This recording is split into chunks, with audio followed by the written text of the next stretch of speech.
Standing at the crossroads, trying to read the signs to tell me which way I should go to find the answer.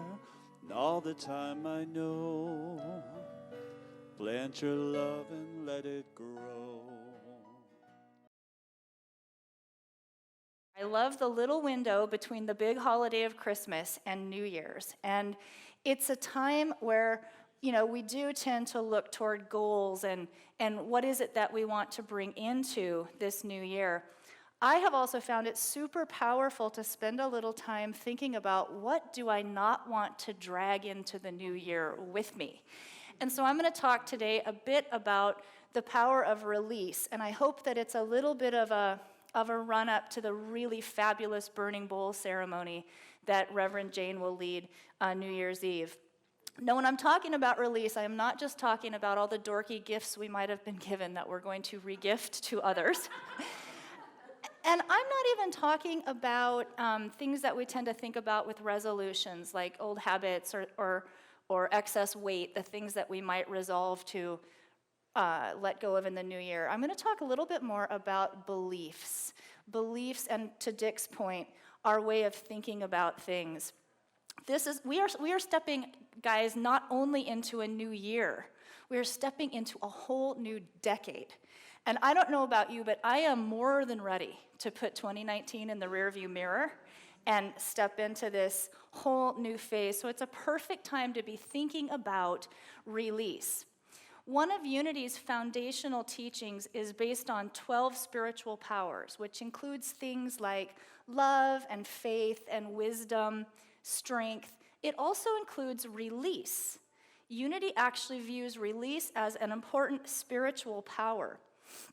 As some of you may know, my life pretty well turned upside down about 5 years ago, and anyone who's interested in the story, I did a TEDx talk about it, but that whole process really became an exercise in one release after another.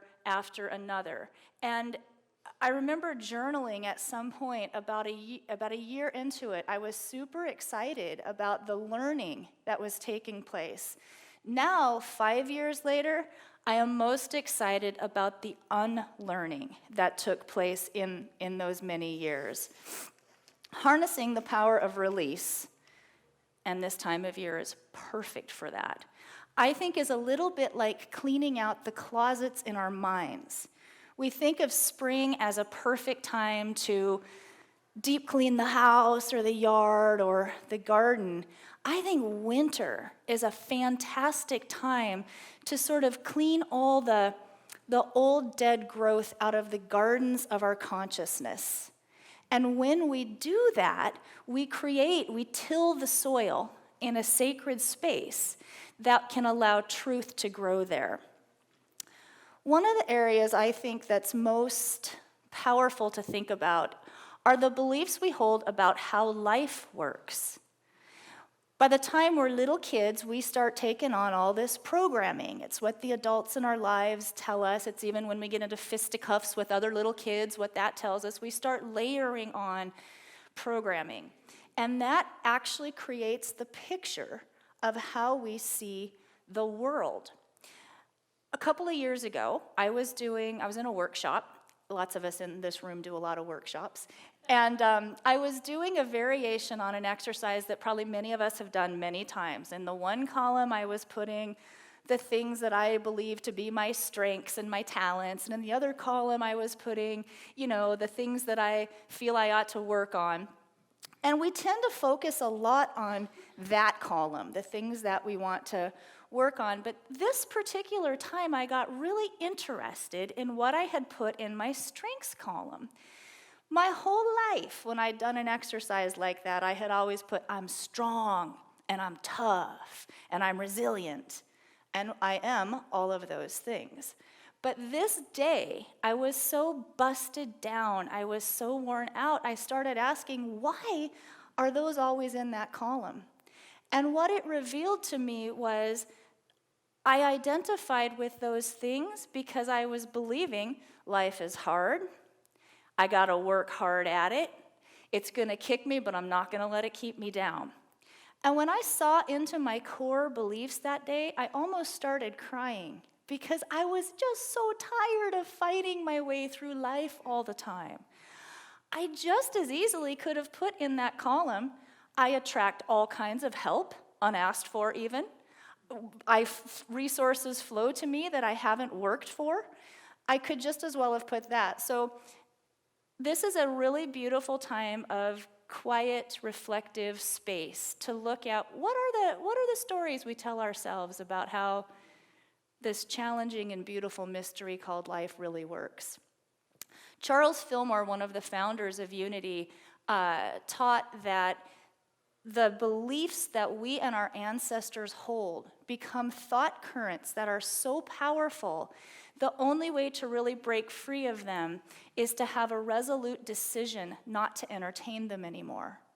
And this, I believe, is partly what Unity's really powerful practice of denial and affirmation is based on.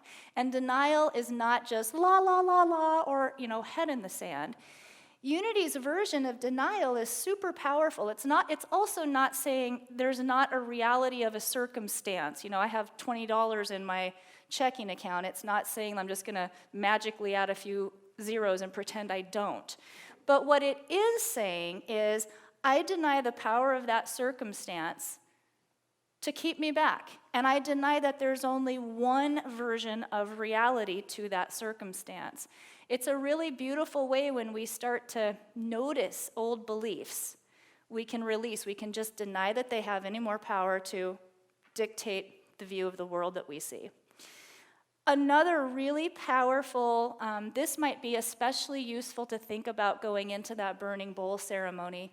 Who is it that you're not forgiving right now? Who is it that you may be holding resentment? A current person, a past person, a grievance that you might be holding. And I want to say that forgiveness, I don't believe, it's not about saying what you did was okay. It's about saying, I'm taking my power back from that circumstance. When I was in the depth of my dark night of the soul experience, my hatred was so strong, I could not believe it. There were a handful of reporters and political opponents that if I could have run them down with a car, I would have.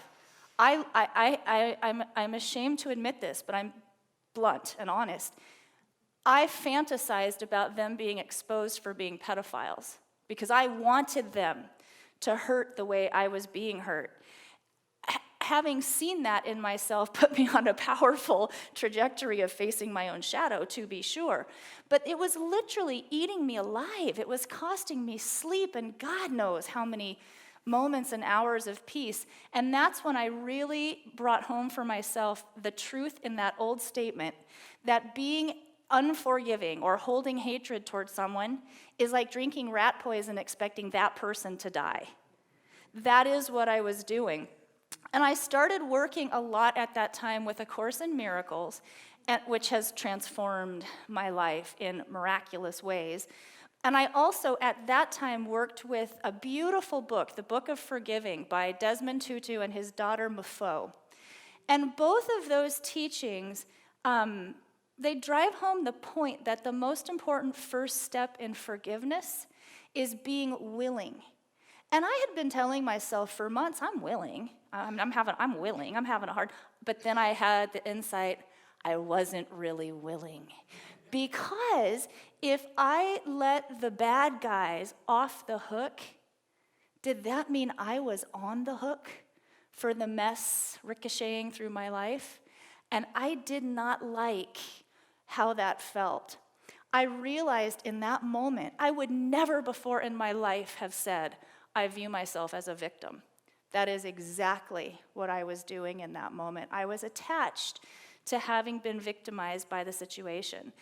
I actually now believe, and I still have forgiveness challenges. Oh man, me and my little brother. I work on this on a daily basis. And I believe now anywhere where we are holding unforgiveness, whether it's for someone currently in our life or someone that's maybe no longer even in this physical realm, it's when we are attaching to a state of victimhood. So going into this new year, that's a place to look at the power of release. I think that releasing resentment and hatred toward others is I have experienced it as one of the most self-empowering steps we can take.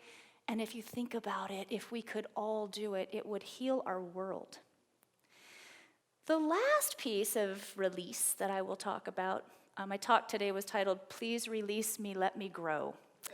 And this is probably the most challenging, and it's the ability to release our familiar sense of our own identity.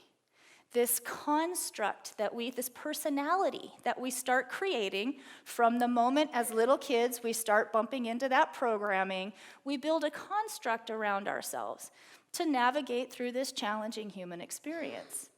The problem with that is that construct keeps us in our little self. It keeps us in a smaller version of ourselves.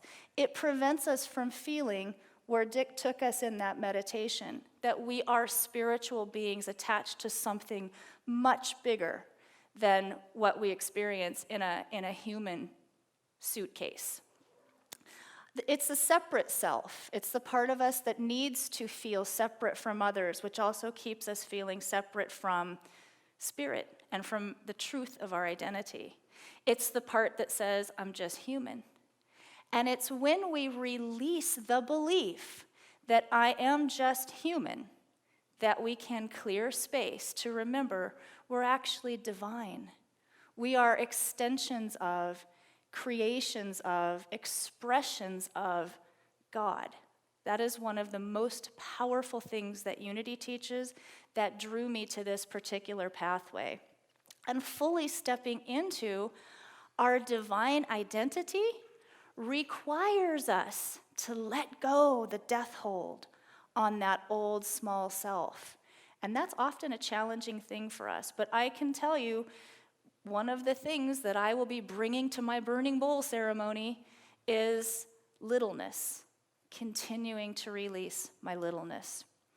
There's a really beautiful quote. I'm sure many of you have heard this. I'm going to read it. It's often attributed to Nelson Mandela, but it's actually Marianne Williamson who offers this. And I know you've heard it. I'm going to read most of it, bits and pieces, but just take this in for a second in a meditative space.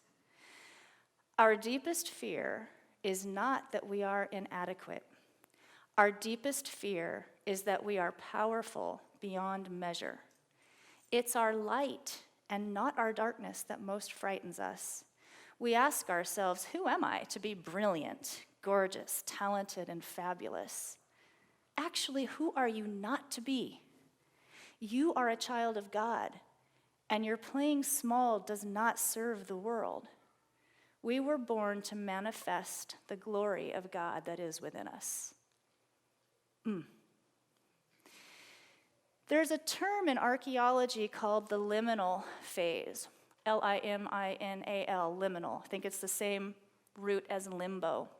And it was coined around cultures that have very distinct rites of passage rituals, like at a certain age, all the little boys are taken out of the village and they're stripped of boyhood and they go through certain rituals and then come back and are assigned roles as men in the community, or young girls training to be midwives are taken out of childhood and away from community before they are reintroduced in a new role.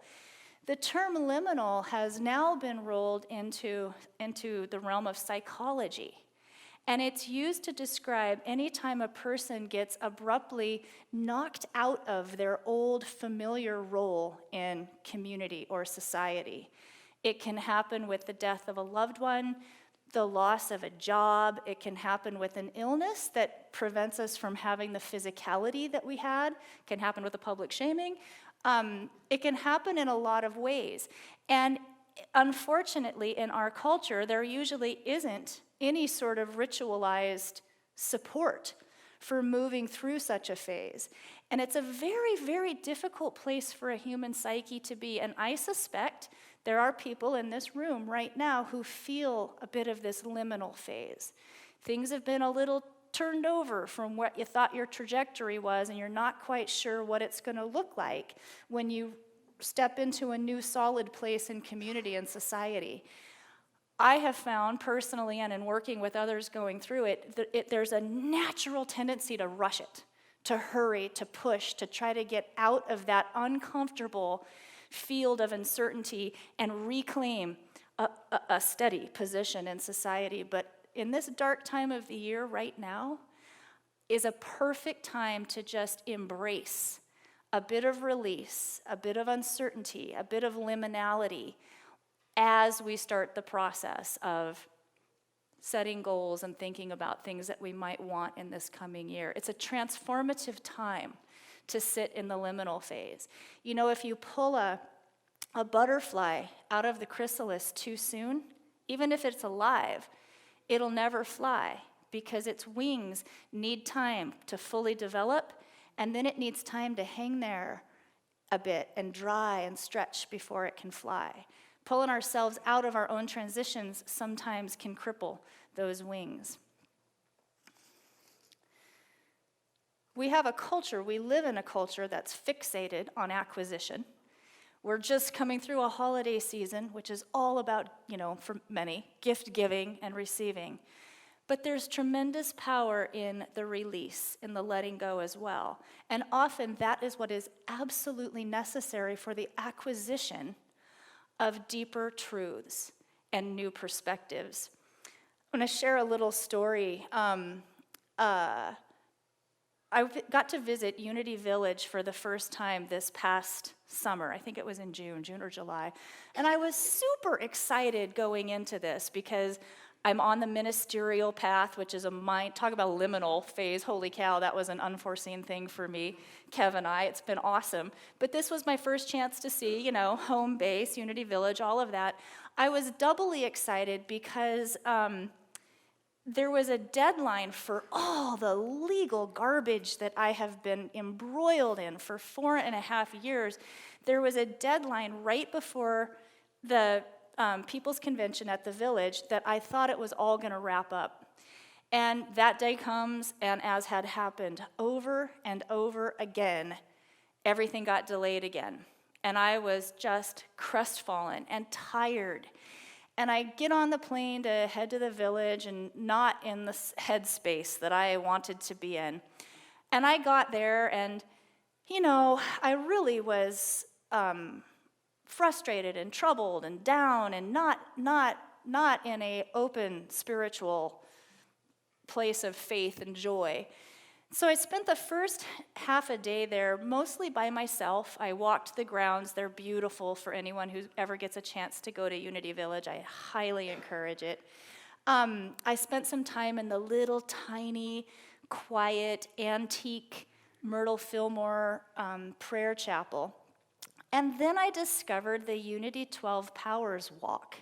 And it's a garden that goes circular around their water tower, and it's got a little statue and a station for each of the 12 powers. And I'm walking, and I'm scuffing, and I'm pissy, and I'm this, I'm walking the garden, And I come up to release. Matthew, did you get that little slide? To release, and I'm going to read what this says in a minute. But this is the statue in the Unity Village 12 Powers Garden. And I just looked at it, and I just said, okay, I'm letting it go. I'm letting go of the frustration. I'm letting go my fixation on what I think the timeline of all these challenges should be. I'm just letting it go. And I shook it off, read this, walked on around, and landed in faith. And I literally sat down in front of the faith thing. Regrouped, went on, had an awesome People's Convention, delivered a good little workshop on the Earth Care program that I'm involved in. All of that, had a wonderful time. Totally validated the ministerial path that I've been on. It just felt great. I get ready to head home, dying to get home. So many of us who live in Central Oregon have the good fortune of loving to go places and then loving to come back. And that's where I was. And I get to the airport. There's not much at the Kansas City airport. I get to the airport. My flight is delayed many hours. And I'm like, crap. So I go to the bar,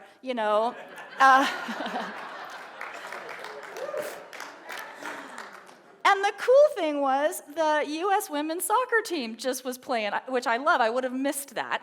So it was cool, too. I was the only woman. The bar was filled. I was the only woman in the whole bar watching the women's soccer team. All the rest were men, and they were totally into it. It was a neat experience. So I watched that, and I got my laptop out, and I'm clearing off emails and whatever, and I get a phone call from an attorney. I hadn't expected this phone call. He hadn't expected to make it. All of the legal stuff had cleared. It was all done. While I had released it and gone about my people's convention, all the rest of the challenges cleared up, and I got to drive home with that sense of elation. Yeah. Thanks. It feels like a long time ago, but it actually wasn't now that I think about it.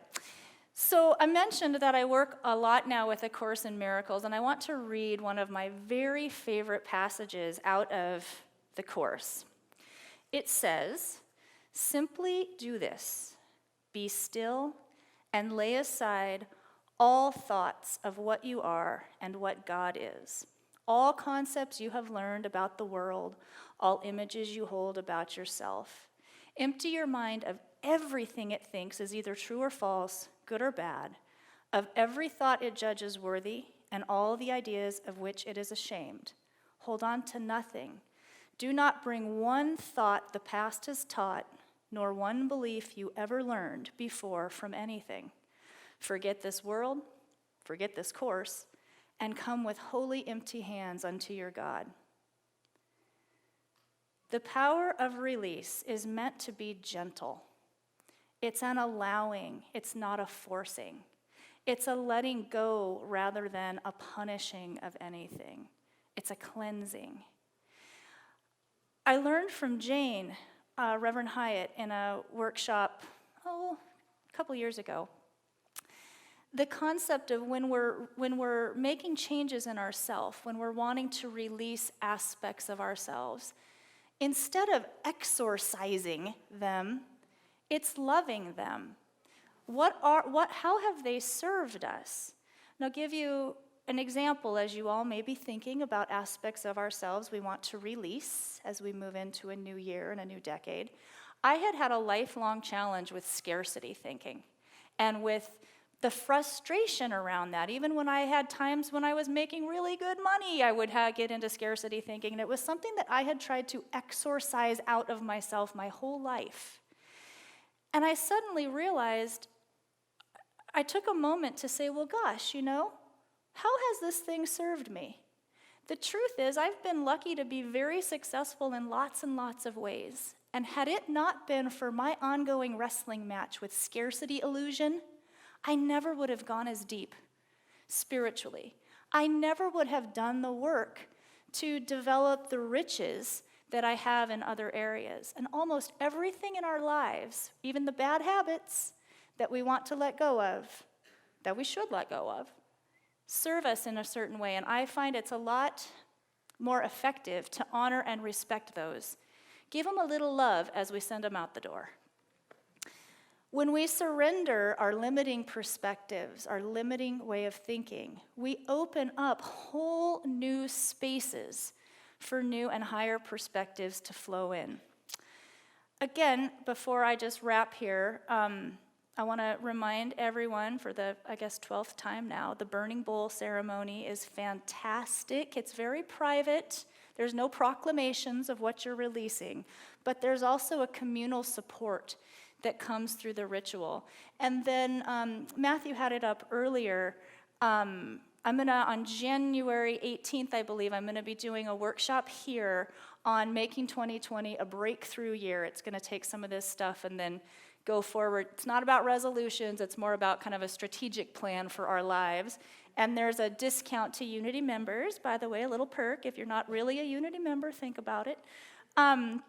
And then finally, just to wrap, I want to actually read what is on. I've given Matthew quite the headache with the slides here today. We're really making it up as we go on this one. But on that release statue is a placard And here is what it says, and I offer this as a prayer for all of us. I release my past, the fears and cares. I let go of the struggle and strife. I surrender to this moment. I open to the divine flow of life. So as we step into a new year and a new decade, may we each do so with spaciousness, cleansed of what no longer serves us, open vessels to really recognize and receive more light and shine it more brightly upon ourselves and out into our world. Thank you, and Happy New Year. Grow.